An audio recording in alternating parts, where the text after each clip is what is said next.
En cada cultura existen mitos sobre deidades relacionadas con el más allá. Estas entidades encarnan tanto el miedo a la muerte como las fuerzas misteriosas que rigen la vida más allá del mundo visible. En la mitología griega, este papel lo desempeña Hades, el dios del inframundo y gobernante de las almas de los fallecidos. Aunque a menudo es percibido como la encarnación del mal, su imagen está lejos del villano estereotipado. No busca el caos ni la destrucción, ni se venga o muestra ira. Por el contrario, Hades es tranquilo y equilibrado, ya que su deber principal es mantener el orden en el reino de los muertos. La historia de Hades comienza con su nacimiento de los antiguos títanes Cronos y Rea. Cronos, temiendo la profecía de que uno de sus hijos lo destronaría, devoraba a cada recién nacido. Este destino también cayó sobre Hades, así como sobre sus hermanos y hermanas. Sin embargo, el más joven, Zeus, fue salvado por su madre Rea. Ella lo escondió y le dio a Cronos una piedra para que se la tragara en lugar del niño. Cuando Zeus creció, destronó a su padre y liberó a sus hermanos. Este momento fue decisivo no solo para Zeus, sino también para Hades, a quien le tocaría ocupar su lugar entre los dioses. Después de la victoria sobre los títanes, Zeus, Hades y Poseidón dividieron el poder sobre el mundo. El destino determinó la suerte de cada uno. Zeus se convirtió en el gobernante del cielo, Poseidón de los mares. Y a Hades se le otorgó el dominio sobre el inframundo, el reino de las sombras. Aunque Hades era el mayor de los hermanos, aceptó su destino sin envidia ni amargura. Desde entonces se convirtió en el eterno gobernante del inframundo, donde las almas de los muertos encuentran paz o castigo según su vida terrenal. Hades raramente abandonaba su dominio. En los mitos se mencionan solo 2 casos en los que decidió salir del inframundo. El primero de ellos está relacionado con su matrimonio con Perséfone, hija de Deméter, la diosa de la fertilidad. Hades, cautivado por su belleza, secuestró a Perséfone para hacerla su esposa y gobernar el inframundo junto a ella. Este mito simboliza el cambio de estaciones, ya que Perséfone, dividida entre 2 mundos, pasaba la mitad del año en el reino de Hades y la otra mitad en la tierra con su madre. El segundo caso en que Hades abandonó su reino está relacionado con el gigante Tifón, a quien Zeus derrotó con la ayuda de Hades y otros dioses. Este mito destaca que a pesar de su presencia constante en el reino de las sombras, Hades sigue siendo una parte esencial del panteón olímpico y puede intervenir en los asuntos terrenales cuando es necesario. Hades simbolizaba la inevitabilidad de la muerte, el orden y la justicia. No se entrometía en los asuntos de los vivos, no provocaba guerras ni sembraba destrucción. Su reino era un lugar al que todas las personas iban después de la muerte, independientemente de sus logros terrenales. Este enfoque de la imagen de Hades subraya la singularidad de la mitología griega, donde incluso las deidades más oscuras juegan un papel vital en el mantenimiento del orden cósmico. En la antigua Grecia, la gente evitaba pronunciar el nombre de Hades en voz alta para evitar llamar la atención indeseada de esta sombría deidad. En su lugar utilizaban diversos epítetos: el invisible, el rico, el guardián de las puertas o el odioso. Aunque Hades formaba parte del panteón olímpico, las historias sobre él eran raras, ya que la gente creía que mencionar su nombre podría atraer desgracias. A pesar de esto, no lo veían como un ser malvado. Hades es una figura enigmática y misteriosa, pero es importante entender que él no es la encarnación misma de la muerte. Su papel consiste en gobernar el reino subterráneo, vigilar sus límites y mantener el orden, asegurando que las almas de los muertos no abandonen su mundo ni regresen al mundo de los vivos. Hades es el guardián de la vida después de la muerte, evitando cualquier interrupción en el ciclo natural de la existencia. Inicialmente, Hades estaba asociado exclusivamente con la oscuridad y la vida después de la muerte, y su imagen estaba estrechamente relacionada con la decadencia y la penumbra. Sin embargo, a partir del siglo VA.C., la percepción de esta deidad comenzó a cambiar. Empezó a asociarse no solo con el mundo de los muertos, sino también con la fertilidad, la prosperidad y la riqueza. Este cambio en su imagen ocurrió en gran medida debido a su asimilación con otra deidad griega antigua, Plutos. Plutos encarnaba la riqueza y la abundancia, y no estaba asociado con emociones negativas o oscuras como Hades. Cuando estas 2 imágenes se fusionaron en la mitología, Hades comenzó a ser considerado el señor de inmensas riquezas ocultas en las profundidades del mundo subterráneo. Ahora se le percibía no solo como el gobernante de los muertos, sino también como un dios tónico que otorgaba bendiciones terrenales. El reino subterráneo se convirtió en un símbolo no solo de final, sino también de nuevas oportunidades, riqueza y recursos escondidos en las entrañas de la tierra.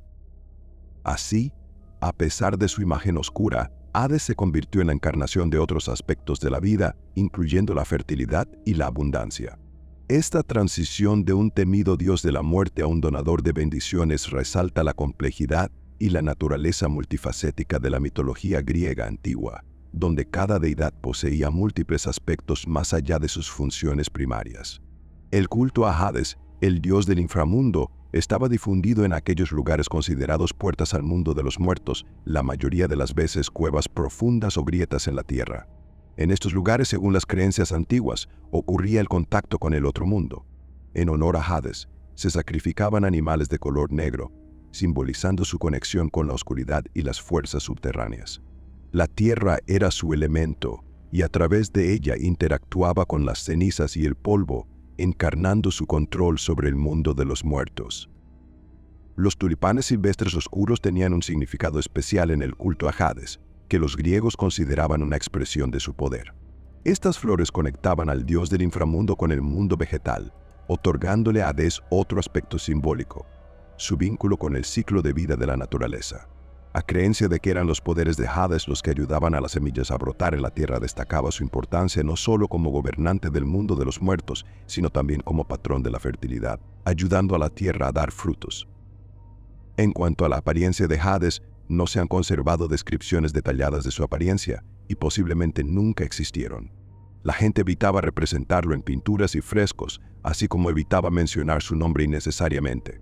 En las representaciones, se imaginaba a Hades como un hombre alto y fuerte de mediana edad, con una impresionante barba, al igual que sus hermanos Zeus y Poseidón. Su cabello negro y ondulado caía sobre sus amplios hombros, dándole una apariencia majestuosa e imponente.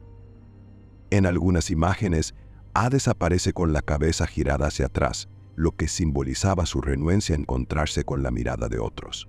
Sus ojos se describían como muertos y fríos, con un velo pálido, como si no vieran el mundo vivo, sino solo sombras y almas de los muertos. Esto enfatizaba su papel como el gobernante de aquellos que ya habían dejado el mundo terrenal. Hades recibía a sus almas súbditos en el salón principal de su palacio subterráneo, donde impartía justicia, asegurándose de que los límites de su reino no fueran violados. Esta imagen subraya que a pesar de su estatus oscuro, Hades era un símbolo de orden e inevitabilidad, el gobernante de un mundo donde todos, tarde o temprano, encuentran su descanso eterno. Hades, el gobernante del inframundo, se sienta en un trono hecho de oro puro, simbolizando su grandeza y su autoridad indiscutible. Según algunas leyendas, este trono fue creado por el mismo Hefesto, conocido por su habilidad artesanal y poderes mágicos. Como símbolo de su poder, Hades sostiene un cetro adornado con la figura de un perro de 3 cabezas, en referencia a Cérbero, quien guarda la entrada a su reino. Su arma es un tridente de 2 puntas, lo que lo distingue de Poseidón, cuyo símbolo era el tridente de 3 puntas. Este tridente simboliza no solo su dominio sobre el inframundo, sino también su capacidad para destruir cualquier barrera que se le presente. Uno de los atributos más famosos de Hades era un casco mágico, también conocido como el casco de invisibilidad. Este objeto hecho de pieles de animales permitía a su portador volverse invisible, lo que permitía a Hades moverse sin ser visto tanto dentro de su reino como fuera de él. Este casco fue un regalo de los cíclopes, a quienes Hades liberó por orden de Zeus. Curiosamente, el casco de invisibilidad se menciona en muchos mitos y fue utilizado no solo por Hades, sino también por otros héroes y dioses como Perseo. El medio de transporte de Hades era un carro masivo tirado por 4 caballos negros. En este aterrador carro viajaba por sus dominios, inspeccionando el mundo de los muertos y ocasionalmente aventurándose más allá. El carro simbolizaba su autoridad sobre todas las fuerzas terrestres subterráneas. El carácter de Hades está marcado por la dualidad. Por un lado, es severo e inflexible, como corresponde a un dios que gobierna el reino de los muertos. Él personifica la fría racionalidad y la estricta disciplina en el mantenimiento del orden. Hades es un dios con el que no se puede llegar a acuerdos o negociar. No cede ante la persuasión, ni muestra compasión o piedad. Su carácter no permite concesiones. Sin embargo, a pesar de su naturaleza severa, Hades recibe cálidamente a las nuevas almas en su reino, cumpliendo su papel de anfitrión del mundo de los muertos. Además, juega un papel importante en la vida de los vivos, fomentando la fertilidad y la prosperidad al otorgar riquezas de las profundidades de la tierra. Una de las principales habilidades de Hades, según las creencias griegas antiguas, era su control sobre las emociones humanas.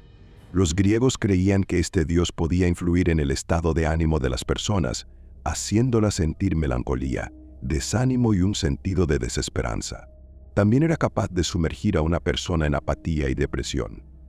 Hades usaba estos poderes para mantener una conexión entre el mundo de los muertos y el de los vivos, recordando a la gente la inevitabilidad de su destino final. Con el tiempo, la imagen de Hades cambió. Comenzó a asociarse no solo con la oscuridad y la muerte, sino también con la abundancia y la prosperidad. A Hades se le atribuía el control sobre las cosechas y el clima, y se creía que podía influir en la fertilidad del suelo y otorgar a las personas generosos dones de la naturaleza.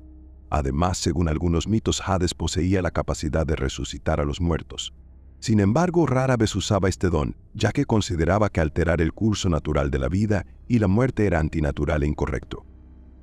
En la mitología griega, el nombre Hades tenía un doble significado. No solo se refería al dios del inframundo, sino también a su dominio el mundo de los muertos, donde las almas van después de la muerte. Es importante no confundir a Hades con el Tártaro, un abismo ubicado debajo del reino de los muertos. Tártaro era un lugar de encarcelamiento para los titanes y otros seres condenados a tormentos eternos. Hades, en cambio, era donde iban todas las almas de los muertos y no estaba asociado con castigos o torturas. Un viaje al reino de los muertos solo es posible después de la muerte física. Según los mitos, Hermes venía por las almas de los difuntos, guiándolas a través de las fronteras del mundo de los vivos hacia el inframundo. Los antiguos griegos creían que el reino de las sombras estaba en el oeste, y solo el mensajero de los dioses podía acompañar a las almas a su nuevo hogar. En la antigüedad, el oeste simbolizaba la muerte, lo cual era bastante natural, ya que es donde el sol se pone tras el horizonte, sumiendo al mundo en oscuridad y frío. Así como el sol desaparece en el oeste, las almas parten al reino de Hades, un lugar donde no hay lugar para la alegría ni la luz. Este reino nunca recibe los rayos del sol y está cubierto de oscuridad eterna y lleno de horrores. Los ríos que fluyen a través de los dominios de Hades son oscuros y fríos. Sus aguas se mueven misteriosamente, y en sus orillas se escuchan los lamentos de las almas condenadas a una tristeza eterna. Estos ríos separan el mundo de los vivos del de los muertos, y cruzarlos es el único camino hacia el inframundo. En los campos cubiertos de pálidos asfódelos deambulan las sombras incorpóreas de los difuntos. Están desprovistos de esperanza y deseo, su existencia es triste y vacía, pues en Hades no hay luz que les brinde consuelo. Para poner un pie en las tierras de Hades, uno debe cruzar las aguas negras y turbulentas del río Estigia. Este paso es manejado por el viejo y severo barquero Caronte. Su deber es transportar las almas de los muertos de una orilla a una. Sin embargo, Caronte no realiza sus tareas desinteresadamente. Exige un pago por cada cruce, una moneda, comúnmente llamada óbolo. Aquellos que no tenían esta tarifa no eran permitidos en su barca. Caronte los empujaba bruscamente con su remo, y tales almas estaban condenadas a vagar por las riberas indefinidamente sin hallar ya. Por esto se colocaba una moneda bajo la lengua del difunto antes del entierro, para asegurar una existencia digna en el mundo de los muertos. Pero incluso esto no es el fin de las pruebas para aquellos que ingresan al reino de Hades. La entrada al más allá es custodiada por Cerbero, un terrible perro de 3 cabezas, leal a su señor. Este monstruoso guardián no permite que nadie escape de regreso al mundo de los vivos y vigila las puertas para que ninguna alma abandone los dominios de Hades. Cerbero simbolizaba el encierro eterno que esperaba a cualquiera que pisara las tierras del inframundo. Cerbero, el guardián de las puertas del inframundo, deja pasar sin problema a todos los que se dirigen al reino de los muertos, pero no existe un camino de regreso. Este feroz perro, fiel a su amo Hades, no permite que nadie regrese al mundo de los vivos. Más allá de las puertas del infierno, en las profundidades del reino subterráneo, comienza el terrible juicio sobre las almas de los difuntos. Aquí se presentan ante 3 jueces Minos, Éaco y Radamantis, quienes poseen el poder de juzgar a cada uno según sus actos en vida. Los dominios de Hades son diversos y están llenos de contrastes. Aquí se puede encontrar de todo, desde ríos oscuros y pantanos hasta llanuras desiertas y prados abandonados. En algunos rincones reinan el silencio, la paz y el olvido total, mientras que en otros hay frío, oscuridad. Y por todas partes se oyen los gemidos y gritos de aquellos que sufren por sus pecados terrenales. Los jueces del inframundo determinan el destino de cada alma, dirigiéndola a diferentes partes del reino según los pecados cometidos en vida. Aquellos que fueron nobles y virtuosos en vida reciben una recompensa, la estancia eterna en Eliseo, el paraíso de la antigua Grecia. Aquí, en los campos elíseos, las almas de los héroes y guerreros valientes disfrutan de la dicha eterna. Viven en alegría y paz, recompensados por sus méritos. Si un alma fallecida no lleva una carga pesada de pecados, se le concede el derecho a beber del río del olvido. Esta bebida mágica borra todos los recuerdos de la vida pasada, y luego la sombra vaga pacíficamente por los campos interminables cubiertos de pálidos asfódelos, finalmente libre de preocupaciones y sufrimientos terrenales. Los grandes pecadores cuyos crímenes fueron especialmente graves están condenados a sufrir en las sombrías aguas de los pantanos estigios, sumidos en tormentos que continúan eternamente. Una vez que alguien desciende al reino de los muertos, nadie puede salir con raras excepciones. Una de esas excepciones es la historia del músico Orfeo. Tras la trágica muerte de su esposa Eurídice, Orfeo se atrevió a dar un paso audaz. Descendió al inframundo para traerla de vuelta. Con su música encantadora y su lira, cautivó tanto a Hades como a Perséfone, quienes acordaron dejar que Eurídice regresara a la tierra. Sin embargo, el destino tenía otros planes. A Orfeo se le impuso una condición: no debía mirar a Eurídice hasta que ambos hubieran salido del inframundo. Pero al llegar a la salida, Orfeo rompió esta regla, y al mirar a su amada antes de tiempo, la perdió para siempre. Eurídice regresó al mundo de las sombras, y Orfeo quedó con el dolor de su pérdida.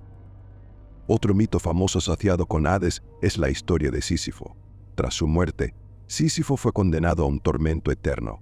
Debía empujar una enorme piedra hasta la cima de una montaña. Sin embargo, cada vez que la piedra estaba cerca de la cima, rodaba de nuevo hacia abajo, y Sísifo se veía obligado a comenzar su labor una y otra vez. Este castigo sin sentido y sin fin dio origen a la expresión trabajo de Sísifo, que significa trabajo arduo, agotador, pero infructuoso. Hades, a pesar de su oscura reputación, no era ajeno a las historias de amor. Una de ellas involucra a Perséfone, la hija de Deméter y Zeus. El mismo Zeus la había prometido como esposa a su hermano Hades, pero ni Deméter ni la propia Perséfone sabían de este arreglo. Cuando llegó el momento, Hades, el señor del inframundo, ideó un plan para raptar a Perséfone, la hija de la diosa de la fertilidad, Deméter. Se acercó a Ge, la diosa de la tierra, pidiéndole que hiciera crecer una flor de belleza extraordinaria, cuyo embriagador aroma se extendiera por millas. Cuando Perséfone vio esta flor inusual, no pudo resistir su belleza y extendió la mano para recogerla. Tan pronto como sus dedos tocaron el tallo, la tierra se abrió bajo ella, y Hades mismo apareció en su carro dorado, tirado por 4 caballos negros. Tomó a la inocente e inadvertida Perséfone y, en un instante, la llevó a las profundidades del inframundo, desapareciendo con ella en sus dominios. Esta fue una de las raras ocasiones en que Hades abandonó su reino, y sus acciones llevaron a terribles consecuencias. Cuando Deméter supo del secuestro de su hija, fue invadida por la ira y un dolor insoportable. Consumida por la tristeza, la diosa de la fertilidad olvidó sus deberes de cuidar la tierra y la cosecha, lo que provocó una terrible hambruna en la tierra. Todo ser vivo comenzó a marchitarse, y la gente sufría por la falta de alimento. Desesperadamente recurrió a Zeus suplicándole que le devolviera a su hija. El dios del trueno, viendo el sufrimiento de las personas y comprendiendo que el mundo de los vivos no podría sobrevivir sin Deméter, decidió intervenir. Entró en negociaciones con Hades, quien estaba profundamente encantado con su nueva y joven esposa. Zeus le pidió a Hades que liberara a Perséfone, quien añoraba a su madre y la luz del sol. Sin embargo, Hades no deseaba dejarla ir. Entendía que si Perséfone abandonaba el inframundo, su reino la perdería para siempre. En un intento de retenerla, la alimentó astutamente con semillas de granada, un símbolo de apego eterno. Al comer esta fruta, Perséfone quedó atada al reino de los muertos para siempre, ya que cualquiera que probara comida del inframundo no podría abandonarlo por completo. Así se alcanzó un compromiso. Perséfone pasaría parte del año en el reino de Hades, como su reina, y la otra parte en la tierra con su madre Deméter, trayendo la primavera y la fertilidad. Este mito explica el cambio de estaciones. El periodo en que Perséfone regresa a Hades marca la llegada del otoño y el invierno, mientras que su regreso a su madre anuncia la llegada de la primavera y el verano, una época de prosperidad y cosecha. A menudo se representa a Perséfone en pinturas y frescos, de pie junto a Hades, cerca de su trono. Alrededor de ella pueden verse espíritus de tristeza y desesperación, lo que resalta su naturaleza dual. Está conectada tanto con la vida y el renacimiento como con el mundo de los muertos y el descanso eterno. Este mito del rapto de Perséfone demuestra que incluso los dioses poderosos como Hades pueden enfrentar desafíos y derrotas. Uno de los ejemplos más famosos es el enfrentamiento de Hades con el héroe Heracles. En uno de sus trabajos, Heracles hirió al señor del inframundo, obligando a Hades a abandonar temporalmente su reino para buscar ayuda en el Olimpo del dios sanador Peán. A pesar de su fuerza y poder, Hades, al igual que otros dioses, mostró ser vulnerable. Aunque la mayoría de las fuentes afirman que Hades no tuvo descendencia, algunos mitos mencionan que Perséfone le dio una hija, Hemacaria, la diosa de la muerte bendecida. Ella simbolizaba una muerte pacífica y honorable, y era la única hija de Hades. Aquí concluye la historia de hoy. Gracias por su atención, y espero que este relato les haya ayudado a profundizar en la comprensión de los mitos griegos antiguos. Si les ha gustado, no olviden suscribirse al canal, activar la campanita para no perderse los nuevos videos, y dejar sus comentarios. Aún quedan muchos mitos y leyendas fascinantes, y espero con ansias nuestro próximo encuentro. Hasta pronto en el canal Mitos y Leyendas.